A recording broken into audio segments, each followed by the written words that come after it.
राज्यसभा चुनाव के नतीजों में सबसे पहले हिमाचल प्रदेश की बात, क्योंकि यहाँ पे बहुत बड़ा उलटफेर हुआ है। चुनाव के कुल 68 विधायकों ने वोटिंग की। अब यहाँ पे सुनिए आंकड़ा, बीजेपी के 25 विधायक, कांग्रेस के 40 विधायक और निर्दलीय 3 वोटिंग होता है। यानी ये तो लगभग तय था कि कांग्रेस की सरकार हिमाचल प्रदेश में है और हिमाचल प्रदेश में अगर 40 विधायकों के साथ कांग्रेस की सरकार है तो वहां एक सीट पर जो राज्यसभा चुनाव होना था, जिसपे अभिषेक मनु सिंघवी कांग्रेस के चेहरे के तौर पर थे, उनकी जीत पक्की है। लेकिन होता क्या है? होता है खेला। खेला कैसे हुआ? Cross voting. क्रॉस वोटिंग कौन करते? 6 कांग्रेस के विधायक प्लस 3 निर्दलीय। और अभिषेक मनु सिंघवी जब हार के नतीजे आते तो उसके बाद प्रेस कॉन्फ्रेंस में ये कहते भी हैं, रात का खाना इन्होंने हमारे साथ खाया, सुबह के नाश्ते में भी ये 3 चेहरे हमारे साथ थे, लेकिन नतीजे के वक्त में ये पलट गए। अब खैर, अब यहाँ पर चुनौती अलग हो गई। जीत का जश्न मनाते हुए आपको ये तस्वीर नजर आएगी, क्योंकि बीजेपी के नेता जीतते हैं, हर्ष महाजन। और हर्ष महाजन के जीत के बाद वो जश्न की तस्वीरें आपने देख ली। लेकिन अब थोड़ी देर में नतीजे उत्तर प्रदेश के भी आने वाले हैं। हालांकि बीजेपी को भी क्रॉस यहाँ पर वोटिंग का सामना करना पड़ा, लेकिन वो कर्नाटका में। यहाँ पर हम आपको जश्न की कुछ तस्वीरें भी दिखाएंगे, क्योंकि देखिए ये जीत हर्ष महाजन ने जैसे हासिल की, उसके बाद उन्होंने बीजेपी के आला कमान और शीर्ष नेतृत्व को तो बधाई और शुभकामनाएं दी, थैंक यू कहा, लेकिन साथ ही साथ ये भी कह दिया कि अब हिमाचल प्रदेश में जहां कांग्रेस की सरकार है वो भी खतरे में है।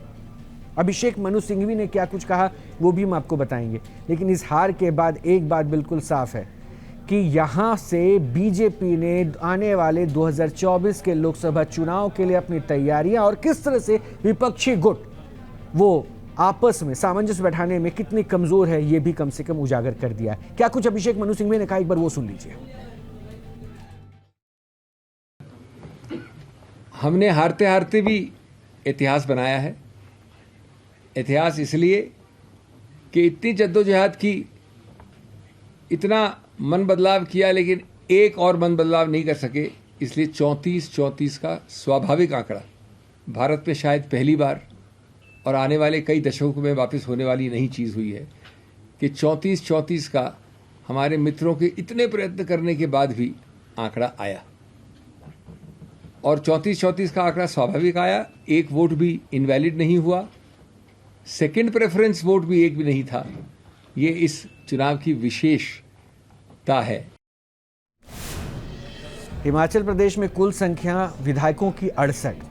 कांग्रेस की सरकार है, 40 विधायक कांग्रेस के पास, और बीजेपी के पास, विपक्ष में बैठी बीजेपी, उसके पास 25। 3 ऐसी संख्या जो निर्दलियों की है। अब यहां से सीधे सीधे अगर स्पष्ट तौर पे देखें तो एक राज्यसभा सीट के लिए अभिषेक मनु सिंघवी, हालांकि हिमाचल प्रदेश में उनको बाहरी के तौर पर देखा जा रहा था, उनको वहां पे एंट्री दी गई। सीधे तौर पर कांग्रेस यहां पे जीत हासिल कर सकती थी, उनको ऐसा लग रहा था। लेकिन देखिए ये समीकरण कैसे बदल गया। समीकरण बदलता है, 6 कांग्रेस के विधायक क्रॉस वोटिंग कर देते हैं, यानी वो अपने खेमे से दूर चले जाते हैं, बीजेपी के पास पहुंच जाते हैं। 3 निर्दलीय सुबह तक नाश्ता करते हैं अभिषेक मनु सिंघवी के साथ, ये अभिषेक मनु सिंघवी कहते हैं। और नाश्ता करने के बाद जब वोट देने की बारी आती है तो वो वोट दे देते हैं बीजेपी को, और तब संख्या पहुंच जाती है 34-34।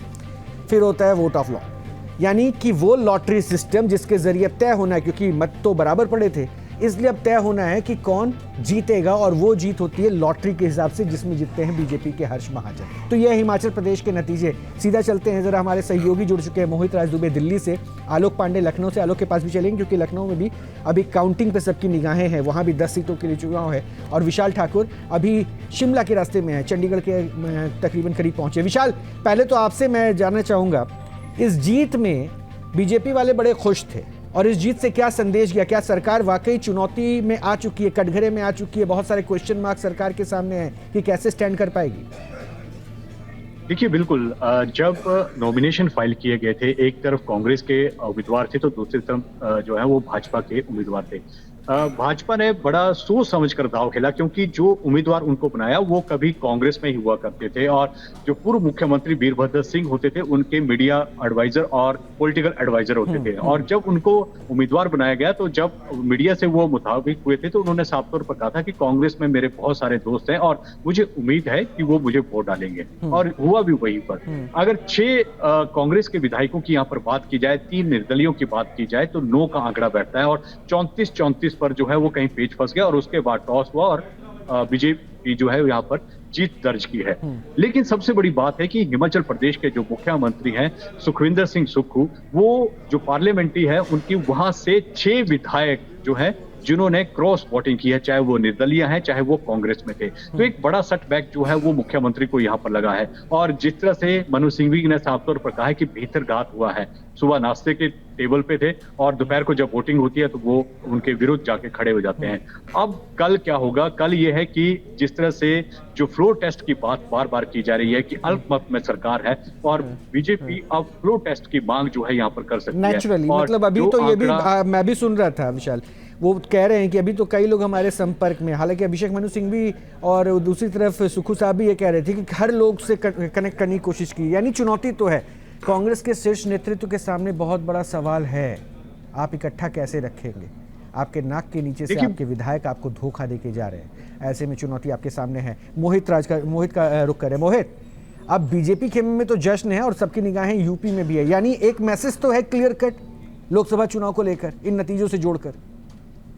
बिल्कुल, आपने महत्वपूर्ण ये सवाल किया है कि ये है बिल्कुल बड़ा मैसेज है और हिमाचल प्रदेश जो है भारतीय जनता पार्टी के लिए बड़ा महत्वपूर्ण है क्योंकि राज्य की सरकार वहाँ पे है नहीं। लेकिन एक हम और बड़ी खबर दे दें कि जिन जिन लोगों ने क्रॉस किया था उन लोगों को कांग्रेस अध्यक्ष ने जो है नोटिस और जवाब तलब करने के लिए उसको तलब दी। मोहित, आपकी आवाज क्लियर नहीं आ पा रही है, मैं दोबारा आपसे एक बार जुड़ने की कोशिश करूँगा, कुछ ऑडियो में दिक्कत है, स्पष्ट रूप से मैं आपको नहीं सुन पा रहा था, दर्शकों को भी हो सकता है सुनने में दिक्कत है।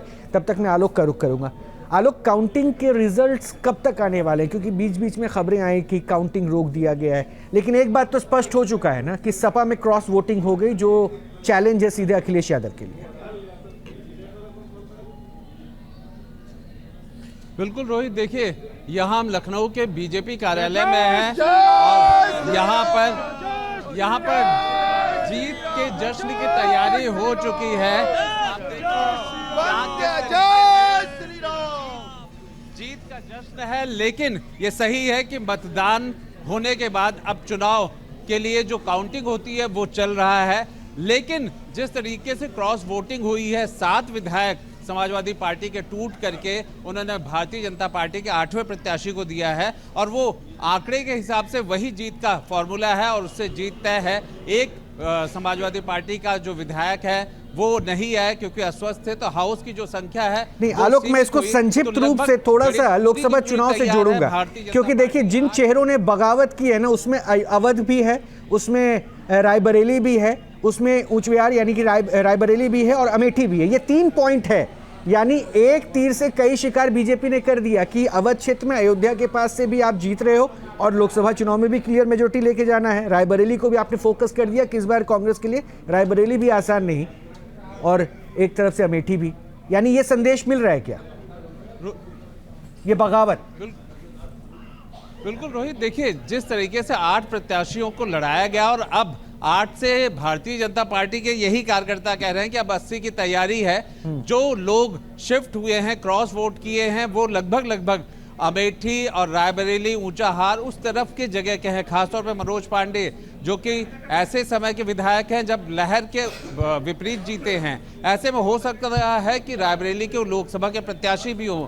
अमेठी के विधायक राकेश प्रताप सिंह वो भी समाजवादी पार्टी से अब बीजेपी की तरफ आ चुके हैं।